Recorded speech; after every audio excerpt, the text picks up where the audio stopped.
Assalamualaikum warahmatullahi wabarakatuh. Kami dari kelompok 4 Biopsikologi akan mempresentasikan materi yang berjudul Kinerja Otak dalam Mengatur Bahasa. Ada 3 subbab yang akan kami jelaskan pada pertemuan kali ini. Yang pertama, ada otak dan bahasa. Yang kedua, ada area otak yang berpengaruh pada bahasa. Dan yang ketiga, keterkaitan antara otak dan sistem bahasa. Baik, yang pertama ada otak dan bahasa. Otak merupakan pusat sistem syaraf sebagai pengendali semua fungsi tubuh manusia yang terletak di kepala. Otak mengendalikan pergerakan, pikiran, perasaan, dan sensasi. Selain itu, otak juga mengendalikan dan mengatur bahasa. Bahasa sendiri merupakan suatu sistem simbol atau lambang sistematis yang digunakan seseorang untuk berkomunikasi dengan orang lain.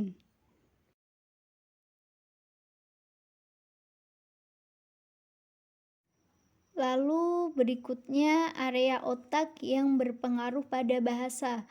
Terdapat 3 area utama pusat bahasa, yaitu area Broca, area Wernicke, dan area konduksi.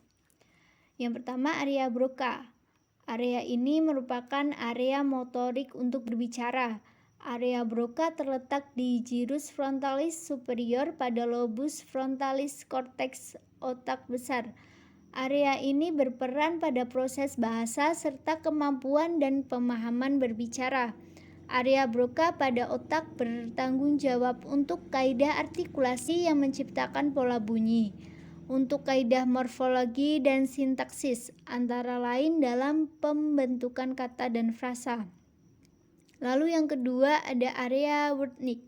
Area ini di mana pusat pemrosesan kata-kata yang diucapkan terletak di posterior gyrus temporal superior, mengelilingi korteks pendengaran di visura sylvian, bagian pertemuan lobus temporalis dan parietalis otak.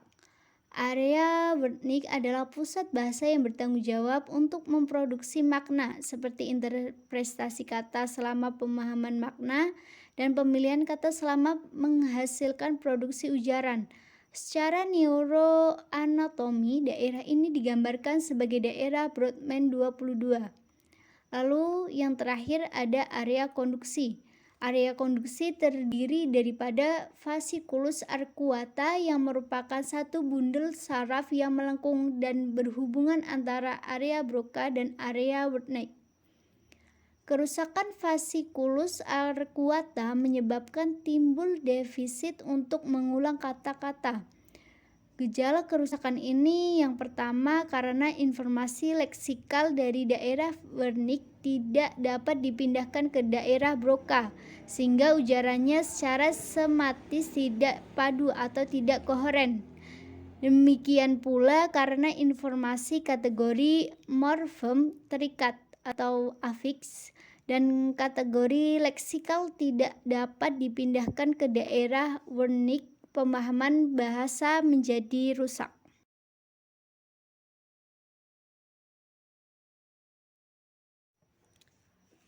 Arteri yang menyuplai area Broca dan area Wernicke adalah arteri cerebri media.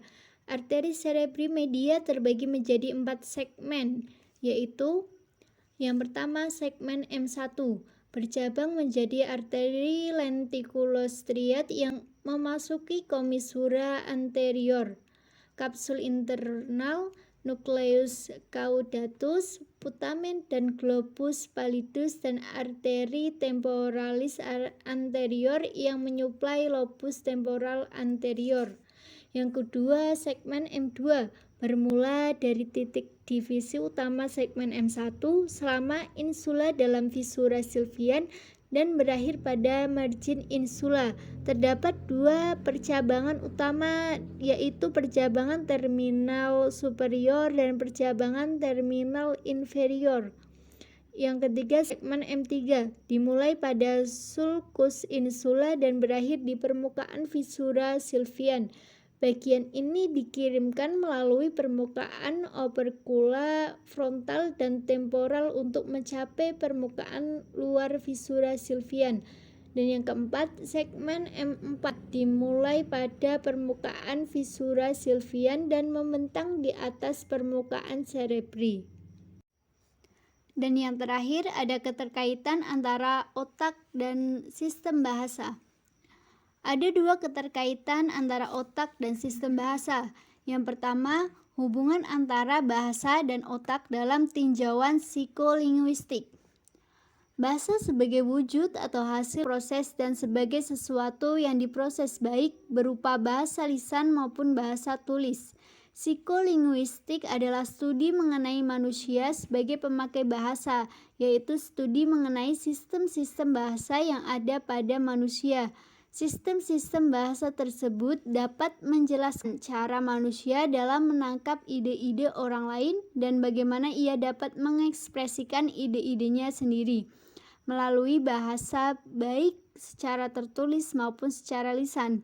Apabila dikaitkan dengan keterampilan bahasa yang harus dikuasai oleh seseorang, hal ini berkaitan dengan keterampilan berbahasa, yaitu menyimak, berbicara, membaca, dan menulis.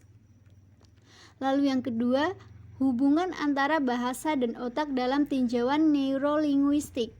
Bagian pada otak besar yang terlibat langsung dalam pemrosesan bahasa adalah korteks cerebral. Korteks cerebral adalah bagian yang tampak seperti gumpalan-gumpalan berwarna putih dan merupakan bagian terbesar dalam sistem otak manusia. Bagian ini mengatur atau mengelola proses kognitif pada manusia, dan salah satunya tentu saja adalah bahasa. Korteks cerebral terdiri atas dua bagian, yaitu belahan otak kiri atau hemisfer kiri dan belahan otak kanan atau hemisfer kanan. Dan yang menjadi pusat bahasa adalah bagian hemisfer kiri.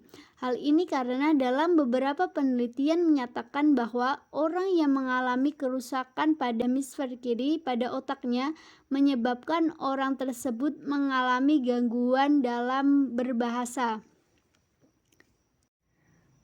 Demikian presentasi dari kelompok kami, kurang lebihnya mohon maaf sebesar-besarnya.